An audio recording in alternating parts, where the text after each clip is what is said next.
I got so used to Nintendo doing nothing that it feels crazy they're doing so much these days. That new AC Fall update trailer has my heart rocketing with enthusiasm, and we are gonna play so much next week, but I think we're also getting some Smash Bros goodness. The next fighter is right around the corner. I'm about to tell you why. What's going on, everybody? It's Zach from SwitchForce. 6 new Switch games on this week's episode. The fun don't stop. We're going to check out the trailers and give you our honest reaction, good, bad, or way too horrible to even touch. Let me know your take in the comments down below which games you are excited for, and smash that like button if you're happy Nintendo is on the prowl and they're about to move forward with their Smash Bros. Fighters Pass 2. I'm going to tell you why. It's because they have these ads in Japan, and the ads show the latest character, and they run until a certain date, and then they change the ad over to introduce a new fighter and update the graphic. Well, the current ad runs until October the 4th, and that means that we are most likely 95%, it's happened before,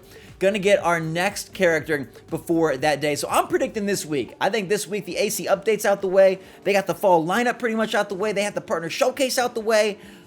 We're going to find out if it's Crash Bandicoot, Geno, or somebody completely off the wall. There haven't been a lot of rumors about who the fighter will be. I don't know if it's because the sources have dried up due to the pandemic and work from home, or if it's because Sakurai is just so unpredictable. But I'm so pumped to see who they add. Min Min was a fantastic choice. The 7th fighter is coming soon.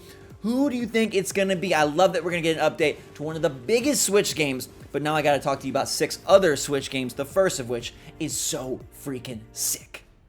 October 27th, we about to run like a ghost. I didn't know if this game was gonna get on Switch because it looks pretty freaking incredible, and sometimes games that look this good don't work on our little guy, although we're promised, or not promised, but we're really thinking that there's going to be a Switch Pro based on all of the discourse and talk lately, and that would allow for things like this to look oh so pretty. Apparently games right now are having their frame rate unlocked so they can be upgraded.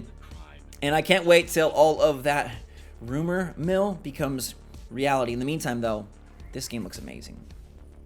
You're grappling, you're slashing, and you're moving with speed, baby. It reminds me of Mirror's Edge if Faith got angry. And I love that it's hitting Switch. Are you going to pick it up? It looks so good. We've talked so many times lately about how Nintendo they got cards up their sleeve and they just throw them out whenever they want, okay? They're just throwing them left and right like this is some sort of party. I don't know. It's confetti, streamers, and piñatas, and Kirby Fighters 2 erupted out of nowhere. This game is just out now. Not a lot of fanfare. It leaked on their website, and then boom, it's here. It's basically Smash Brothers if all the other characters went home, and Kirby was the only one left. So you can grab this right now. It's out this week. Nintendo just dropping an eShop only game, which I really appreciate. Look, I'm not the biggest fan of Kirby Fighters, and if you are, that's awesome. I would prefer to play Smash Brothers and just wait for the new character and be Kirby in Smash Brothers. But I do love that Nintendo has taken some time to make eShop only games, and in fact, I wish they would do this so much more. You know, they've got like Box Boy plus Box Girl, they've got Kirby Fighters. I think given that they have basically mixed handheld and home console in the Switch, that they should give us a lot of the games that would have been more 3DS style games as eShop titles. So we're talking like our 2D games, like our 2D Metroid, our 2D Zelda. We're talking like Pushmo. We're talking like Picross, things of that sort. Maybe Mario vs. Donkey Kong. Games that cannot really expand into a $60 product, but could be super sweet $20 or $30 eShop games. I would love that. Heck, I'd love to see iterations on games like Phoenix Wright or Professor Layton that, again, may not be able to fit a $60 cartridge, continue on in eShop-only fashion. And yes, there's a lot on the eShop. There's so much, right? There's indies, okay, there's third parties, but I think Nintendo could carve out a super special section where it was their smaller projects that previously would have been handheld experiences. Like, dude, throw Wario. If you can't make a $60 WarioWare, throw WarioWare on the eShop. I love that. Now that I'm watching this, I kind of am interested. There's just Gooey. Oh, I'm sold. Give me Gooey. Give me Gooey. I remember being a kid and just loving Gooey. Me and Jake loved Gooey. I want this now. Okay, Meta Knight. I might have to pick it up. It really is like Smash Bros. Cause look, they got Dee Dee, they got Kirby, they got Meta Knight, so they got like a trio. Oh my gosh, so many characters, so many abilities, new copies, and more. And it just surprise dropped. Look at all the modes: story mode, online mode, battle mode, single-handed mode. Dude, that's a little creepy.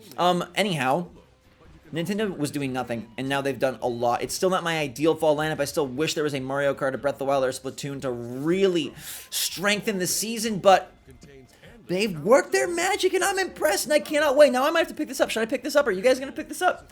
Let me know in the comments down below. There's always got to be a weird one, and here we go. This is Galgun Returns, remastered version of Galgun, coming to Switch in 2021.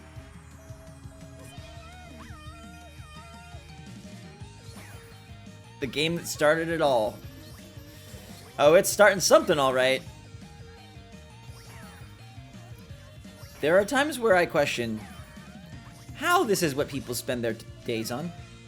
Like someone spent months of their lives making this. This franchise has existed for 10 years.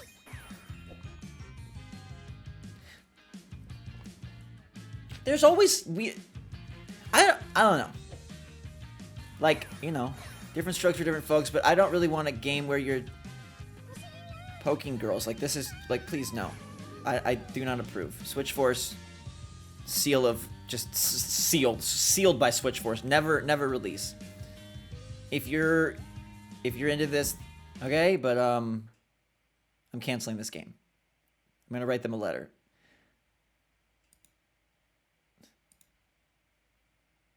What did it say back? Yeah. Let's move on.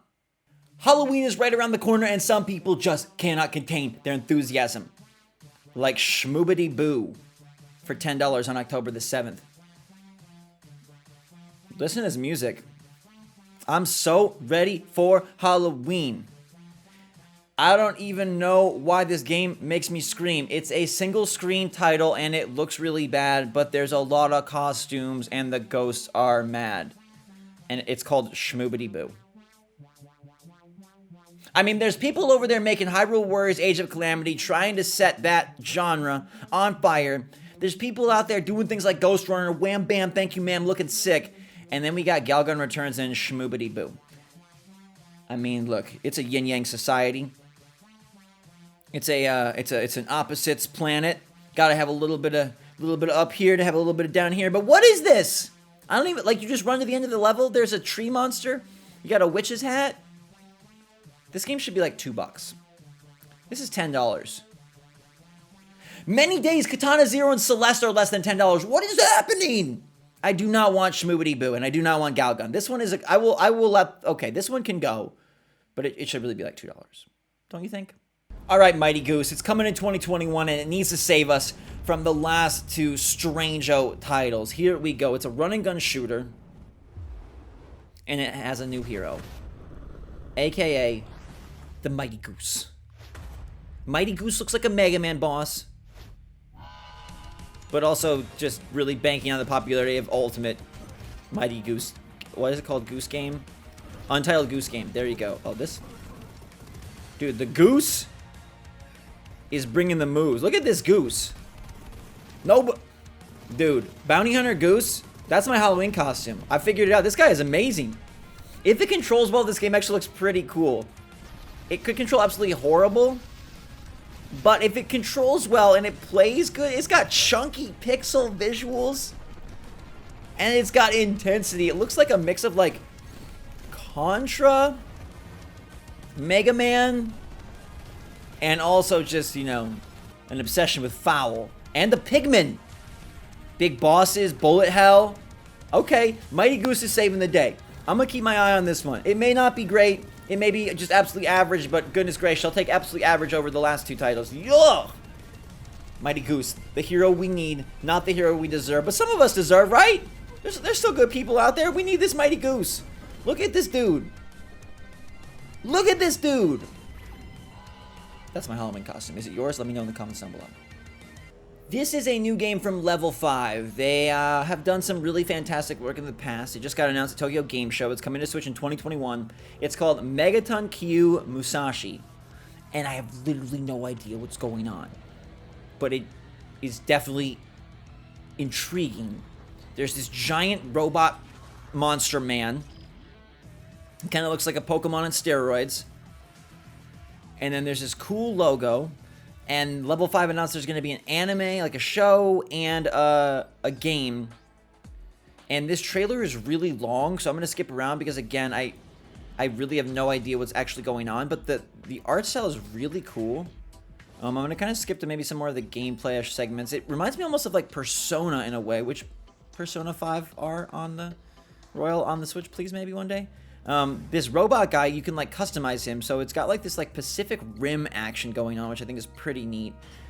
And the robot visuals are like very 3D and very cool. And then like the dialogue and the cutscenes are very like Persona cel-shaded-ish. It looks like there's going to be combat though with these customizable robots that seems pretty sick. Again, it's a little hard with these TGS presentations because they're in Japanese.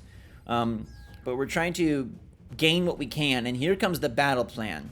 Let's see what they got. Okay, so it's like big, massive, giant open battles in cities, and these games usually they struggle to hold me for a long. Okay. Now we got big boy monsters though. Look at that. Maybe this is actually going to be kind of neat. If the robots control with speed, and it looks like they're speedier than you might expect, this could be kind of cool. Okay, I'm into this now. And it was just announced for Japan, but it's I mean, level 5 is big enough. It's probably going to come west. And they showed like they have English subtitles, as you can see, for a lot of this stuff. So that indicates that they're probably going to bring this west as soon as they can. Actually, not too bad. That one looks interesting. Let's keep our eyes on that. 2021 lineups are already taking shape.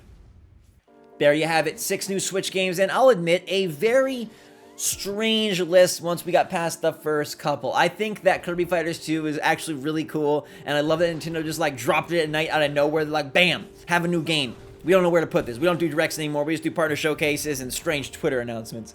That's fun. And then Ghost Runner looks amazing. I'm so glad that's coming to Switch. I think that's a nice third-party indie mid-tier type title get for the system on October 27th. And I'm pumped beyond belief to see who they announce for Smash. Give me your prediction. We'll have to talk about it as the day gets closer. I'm sure Sakurai is going to bring another big presentation. I would love it to be Crash.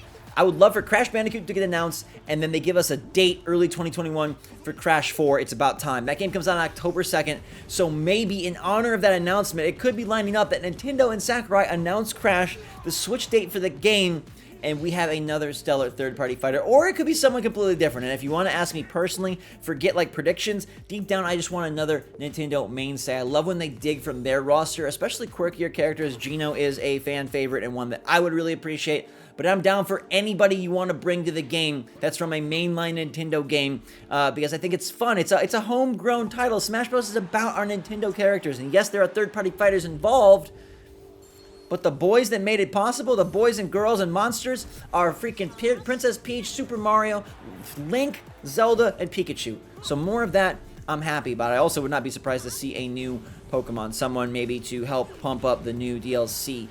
Crown Tundra is coming out soonish in theory, and so that would make sense if it was Kubfu or someone of the sort. Anyhow, thank you so much for watching, guys and girls. Let me know what games you're excited for in the comments down below. Smash that like button if you're happy Nintendo and the Switch are punching forward. And until next time, stay safe, stay healthy, stay smart out there. I love you guys so much. Have a fantastic day. Members, special shout out. Everybody else, I love you too. SwitchForce out.